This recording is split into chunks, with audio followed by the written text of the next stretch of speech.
people think time travel is just an engineering problem. Einstein's equations supposedly already permit it, we just lack the exotic materials/tech. In 1963, two physicists carried a muon detector to the summit of Mount Washington, New Hampshire, and counted 563 particles arriving every hour. They drove the same detector down to sea level in Cambridge, Massachusetts, and did the arithmetic ahead of time. Given how fast those muons decay, only about 27 of them should have survived the trip. They counted 412. 40-some years later, a cosmonaut named Sergei Krikalev came home after 803 cumulative days in orbit and was, by a precise and calculable amount, younger than the rest of us. Not younger in spirit, younger in seconds, about 2/100ths of one, and that number has only crept upward every time somebody's broken his record since. Around the same time, an American astronaut named Scott Kelly spent roughly a year on the same station and came home about 5 milliseconds younger than his own identical twin brother, a man who'd been born 6 minutes earlier and is now, on paper, 6 minutes and 5 milliseconds older. A gap you could not explain by pointing at genetics, diet, or luck, only at velocity. Right now, 12,000 miles over your head, a network of satellites is running about 38 microseconds fast every single day, on purpose, because if their onboard clocks weren't corrected by exactly that amount, your phone would place you in a different city by dinner. We have proven, with more precision than almost anything else in the history of physics, that a human being can travel forward in time. We've measured it in muons, in cosmonauts, in the phone in your pocket. And in the same 100-odd years in which we nailed that fact down to the microsecond, not one laboratory on Earth, not one theorist with a working blackboard, not one accident of nature ever recorded, has managed to send so much as a photon backward by even a billionth of a second. That gap, between the direction we've mastered completely and the direction we've never once seen, is where I want to spend the next while. Because a comic book supervillain just told several million people that gap doesn't exist. And worse, he said something that sounds a great deal like what a lot of very smart, very science-literate people already believe. Here's Dr. Doom's version, more or less, dressed up in a green cape instead of a lab coat. Reality is a manuscript, and a sufficiently powerful mind can go back and rewrite a page of it. Nobody credible believes that one. But strip the cape off, and a much better-dressed cousin of that idea is walking around in some very respectable company, and it goes like this. General relativity, the theory that has never once failed an experimental test in over a century, contains solutions. Actual, rigorous, published solutions to Einstein's own equations, in which an object can travel into its own past. Therefore, the argument goes, backward time travel is real physics, not fiction. What's stopping us isn't the laws of nature. It's engineering. We don't yet have the exotic materials, the negative energy, the civilization-scale resources it would take to build the machine. Give it 1,000 years, or a sufficiently advanced species, and the door Einstein's own math left cracked open will swing wide. I've heard versions of this from popularizers I respect, from documentary narrators, from a graduate student who should have known better, and every time I want to grab them by the collar of their lab coat, gently, and ask them to look at what they just said, the way a chemist looks at a reaction, not as a metaphor, as a mechanism. Because we have the physics, we just lack the engineering is one of the most seductive sentences in popular science. And in this one specific case, it is loading a great deal of unexamined weight onto a single word, permits. That is doing far less work than everybody assumes.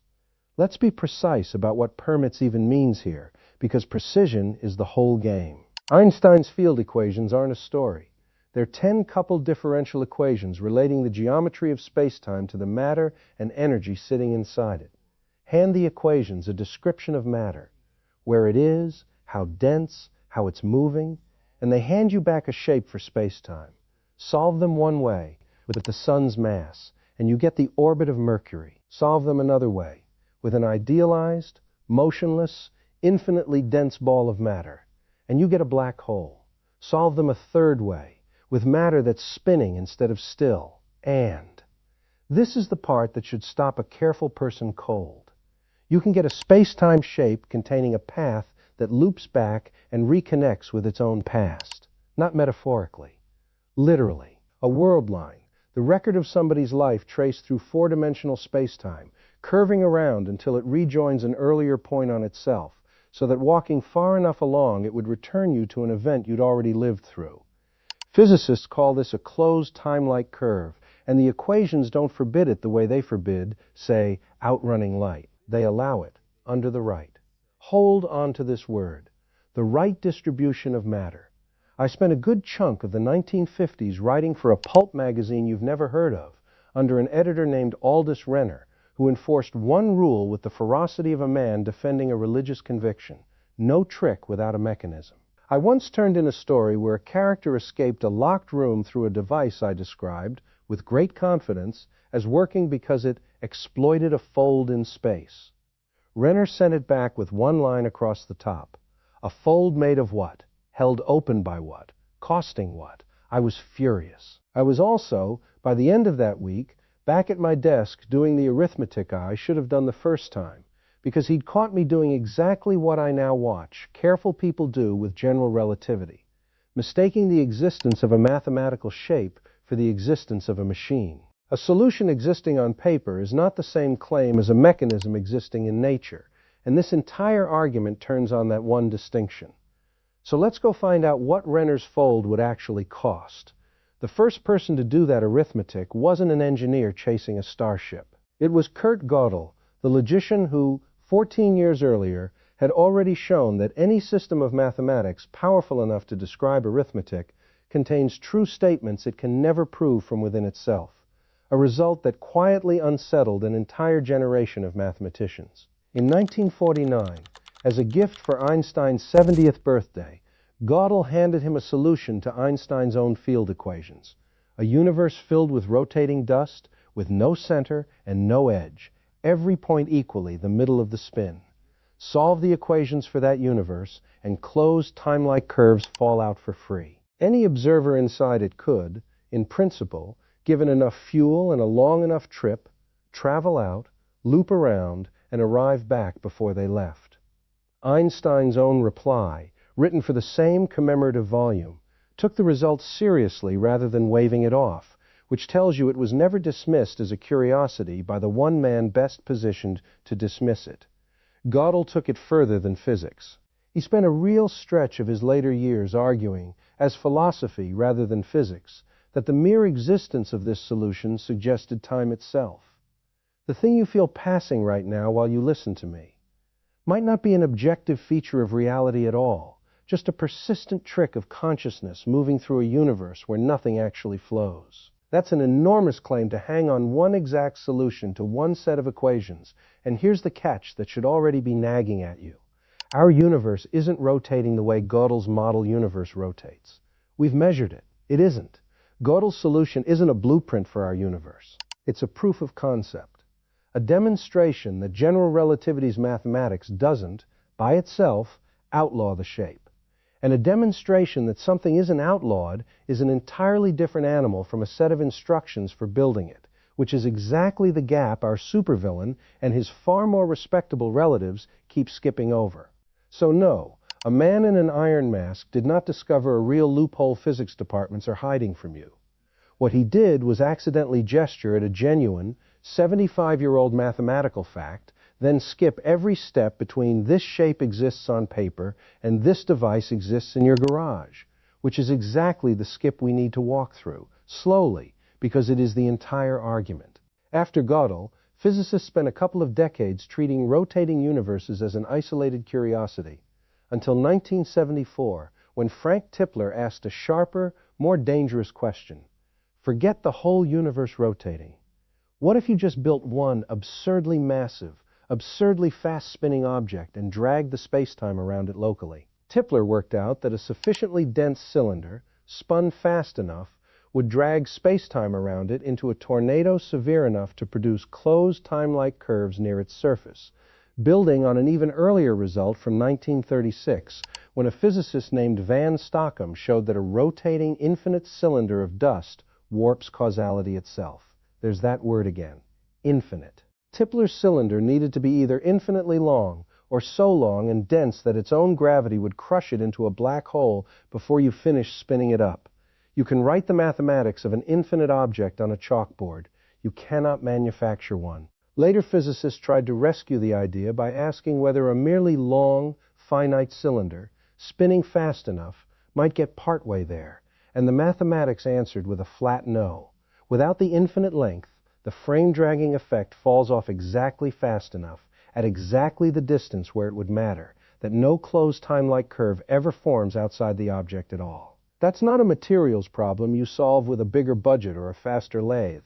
It's a category problem, where the honest answer to how do we build this is you don't, because the object required to make the trick work isn't a physical object at all. It's an idealization that breaks the moment you try to make it real.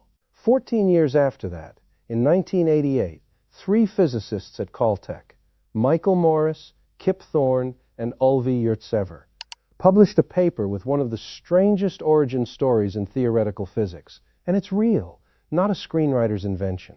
Carl Sagan was writing the novel that became Contact, and he wanted his heroine to cross the galaxy without waiting tens of thousands of years.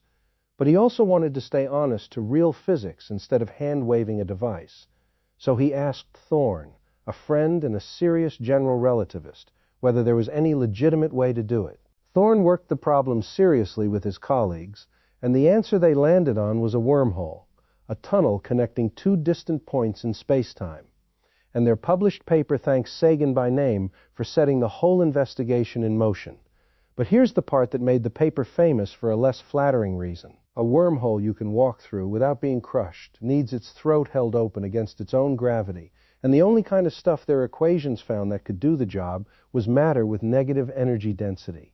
Stuff that, by definition, has less than nothing in it. Ordinary matter's gravity always pulls the throat shut. You need an ingredient. The universe apparently doesn't stock on ordinary shelves. And once you have one wormhole, the time machine part is almost an afterthought.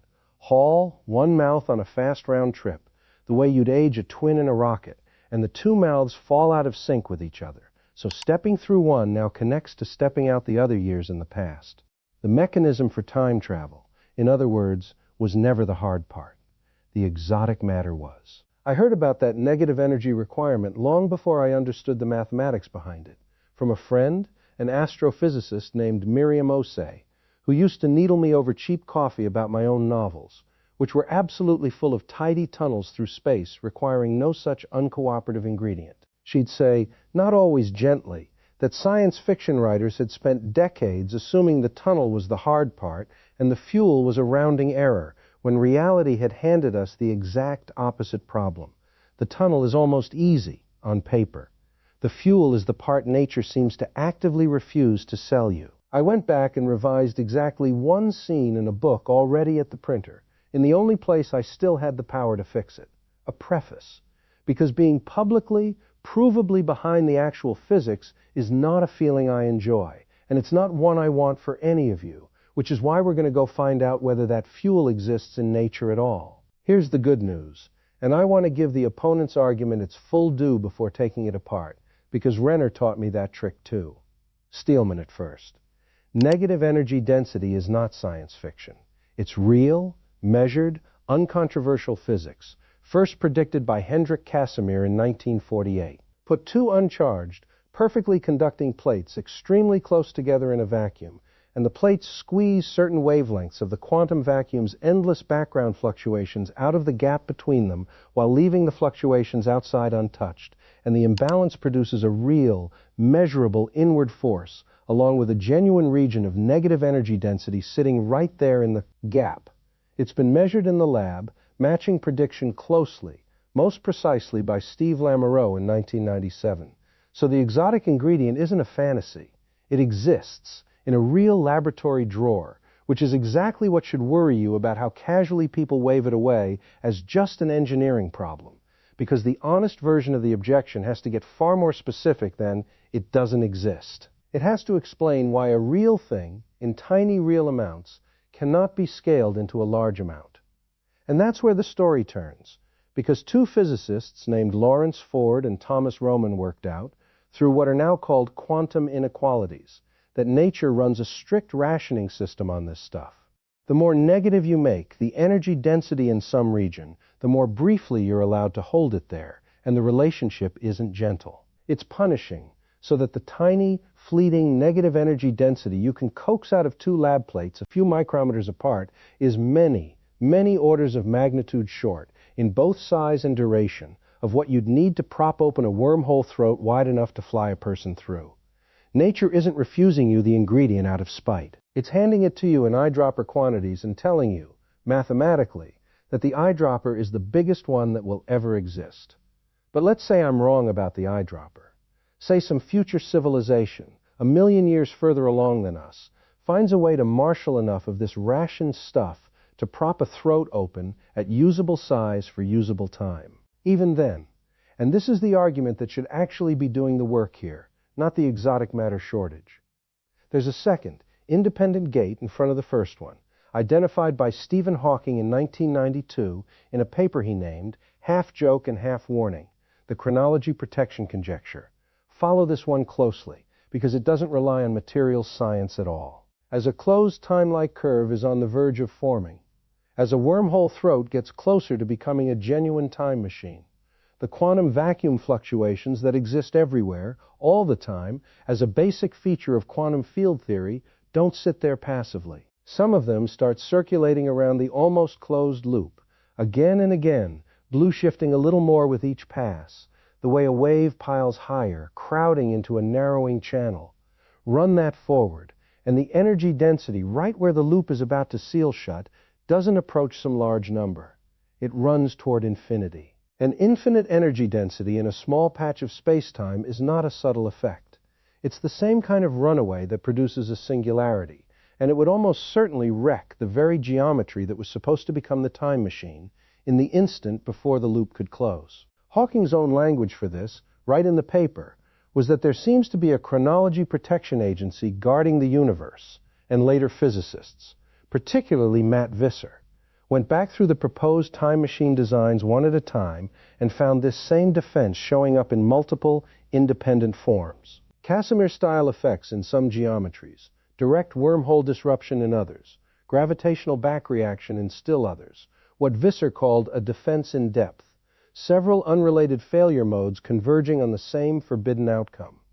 That's the fuel argument beaten twice over, and now beaten a third way that doesn't even need fuel to fail. Now here's the part where I have to be honest with you about something that genuinely unsettles me, and not the comfortable kind of unsettled, where a scientist says we still have questions, and everyone nods and feels better.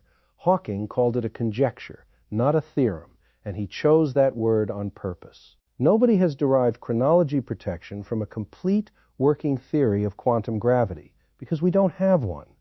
General relativity and quantum field theory are being awkwardly bolted together right at the boundary where this whole argument lives, using an approximation called semi-classical gravity that both sides of the debate admit is probably not the final word. Visser's own follow-up work found that the back reaction effect gets enormous before you even reach the scale where quantum gravity should properly take over, which is offered as support for the conjecture.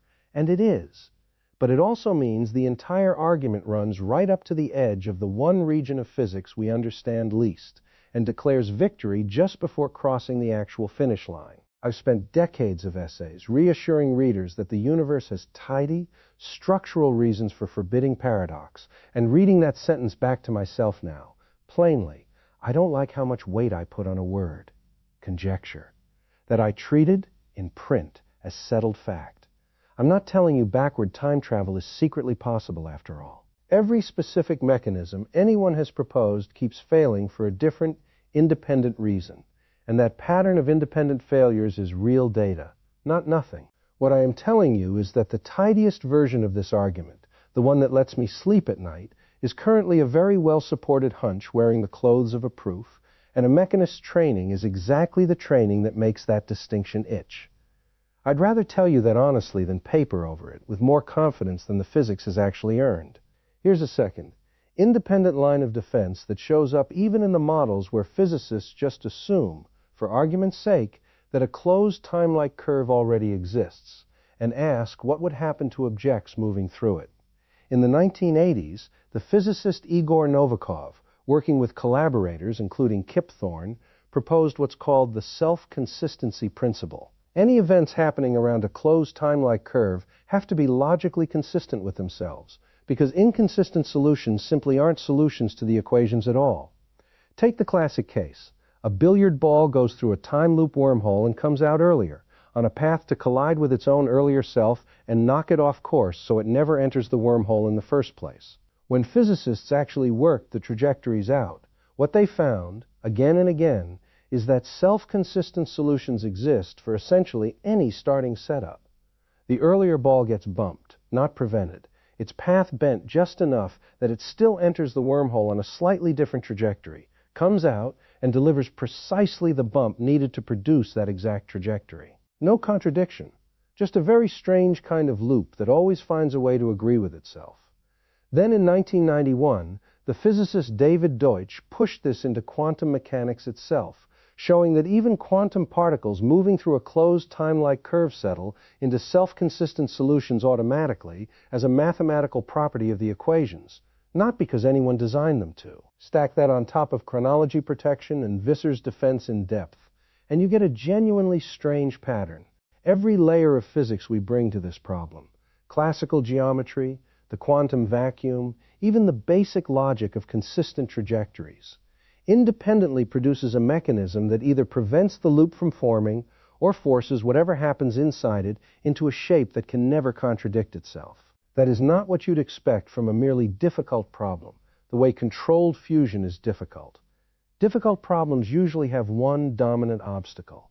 This one has redundant, unrelated obstacles stacked at every level of description we know how to check, and that's the fourth nail, arguably the most important one, because it means even the physicists trying hardest to make the loophole work keep discovering new reasons, from new directions, why it closes itself back up. So if it isn't a fuel shortage, and it isn't one missing engineering trick, what's the actual mistake sitting underneath, we have the physics, we just need better materials? Here's what I think it is, and it's a category error, not a factual one. Forward time travel, the kind we measured in muons and cosmonauts and satellites, is a change in rate. You're always moving through time at some pace. Motion and gravity just let you dial that pace up or down relative to somebody else, the same way a car can go faster or slower down the same road. Nobody had to invent forward time travel. You're doing it right now, at a minimum rate of 1 second per second, and the entire body of relativistic evidence I opened with is just a catalog of ways to nudge that rate off its default. A closed time-like curve is not a faster or slower version of that same trip. It's a fundamentally different kind of object, a loop instead of a road. And every piece of physics we've thrown at loops, from Gödel's exact solution to Hawking's vacuum divergence to Novikov's self-consistent billiard ball, describes something behaving less like an exotic vehicle and more like a mathematical trapdoor that snaps shut the instant real matter, real energy, or real quantum fields try to use it, treating go faster through time and go backward through time as two settings on the same dial, differing only by how exotic your engine is the exact mistake, and it's a forgivable one, because English gives you one word, travel, for both, and language was never obligated to respect the seams physics actually has. I turn this over more than I probably should, now that I'm the age I am, having spent a working lifetime describing, for readers who trusted me to get the mechanism right, exactly how a body experiences one specific direction through space-time. Cells dividing, then failing to divide as cleanly, memory laid down and rarely erased, a body that visibly, measurably accumulates the evidence of which way. It's been traveling. I have never once, in decades of writing about the physics of time, had to explain why a person ages forward instead of backward, because it never occurred to a single reader to ask. The question feels so obvious it barely registers as one, but it's a real question, and general relativity, the entire engine of this conversation so far, does not answer it. Einstein's equations are almost perfectly symmetric in time. Run the mathematics of a falling apple backward, and you get a perfectly legal solution describing an apple leaping upward into a tree, and the equations have no preference for which direction is the real one. So if the loop versus road distinction explains why backward time travel keeps hitting mathematical trapdoors, it still leaves the bigger question dangling: why does forward have a direction at all? Why does anything, anywhere, only ever seem to run one way? The honest answer has almost nothing to do with relativity and almost everything to do with a different branch of physics entirely: thermodynamics. The astronomer Arthur Eddington gave this branch of the problem its name in 1927, calling it the arrow of time. And it's a good name, because an arrow, unlike a clock, has a direction built into its shape, rather than borrowed from however you happen to be holding it. The engine behind that arrow is the second law, which says that in any closed system, disorder, entropy, never decreases on average, only increases or, at best, holds steady. Ice melts into puddles, and puddles never spontaneously refreeze into ice on their own. Broken glass never reassembles itself off the floor. None of that is forbidden by the underlying microscopic laws, which, like Einstein's equations, work equally well run forward or backward. It's forbidden statistically, because there are astronomically more ways for a system to be disordered than ordered, so a system left alone drifts toward disorder for the same reason a shuffled deck is far more likely to land disordered than to sort itself back into suits. Not because reshuffling breaks a rule, but because there's only one way to be sorted and a near infinite number of ways not to. B. Run that logic all the way back, past your cells, past the ice, past the stars, to the very beginning of everything, and you hit a genuinely strange fact the physicist Roger Penrose worked out precisely. The universe's initial state, right after the Big Bang, had to be almost inconceivably ordered, low in entropy, for entropy to have anywhere to go for the last 13-odd billion years. Penrose put an actual number on how special that starting condition was: about 1 part in 10, raised to the power of 10, raised to the power of 123. That is not 1 followed by 123 zeros. That's 1 followed by more zeros than there are particles in the entire observable universe, and then some stacked into an exponent of an exponent. A number so large that comparing it to anything picturable, a single grain of sand against every star in every galaxy, undersells it by a margin too large to state honestly. That absurdly ordered starting point is the actual reason there is a direction to time at all. The actual reason you remember yesterday and not tomorrow. The actual reason your body only ever runs one way. It has nothing to do with wormholes and nothing to do with exotic matter. It's a boundary condition, baked into the very first instant of everything, and every clock, every memory, every birthday you've ever attended has been quietly running off of it since, which means the question you walked in with, can I go back, was always the small version of a much bigger question you hadn't thought to ask. What, exactly, are you that you require a direction in time to exist as the thing having this experience at all? Because a version of you moving the other way along that direction wouldn't be watching this video backward. It wouldn't be a rewound copy of you. By every physical description we have of what a rememberer, an experiencer, a person actually is, it would not be you. So let's go back to where we started, to a man in an iron mask claiming he can rewrite the manuscript of reality. The comic book version of the mistake was always the easy one to laugh at. Nobody credible thinks a genius with enough hubris can simply will himself into his own past. But the sophisticated version of the exact same mistake, the one held by careful, curious, scientifically literate people who'd never fall for a supervillain's monologue, assumes you're a passenger riding inside time, currently stuck going one direction, waiting on the right vehicle. Better materials, more energy, another century of engineering to switch directions. Gödel showed the shape is mathematically thinkable. Tipler, then Thorne's group, showed you can't build the specific shapes anyone's proposed without either an impossible object or an ingredient nature rations down to nothing. Hawking, and Visser after him, showed that even solving the ingredient problem, the quantum vacuum itself seems to slam the door shut in the last instant before it could close. Novikov and Deutsch showed that even inside a hypothetical loop, the mathematics forces everything back into agreement with itself, as if consistency were load-bearing all the way down. And underneath all 4 of those independent locks sits the actual reason any of this matters to you personally. an almost unimaginably special starting condition. 1 part in 10 to the 10 to the 123rd, that is the entire sole source of the fact that you experience anything moving in any direction whatsoever. Put it together, and the honest final sentence was never, "Time travel is real, we just need better materials." Every lock we found, from Gödel's mathematics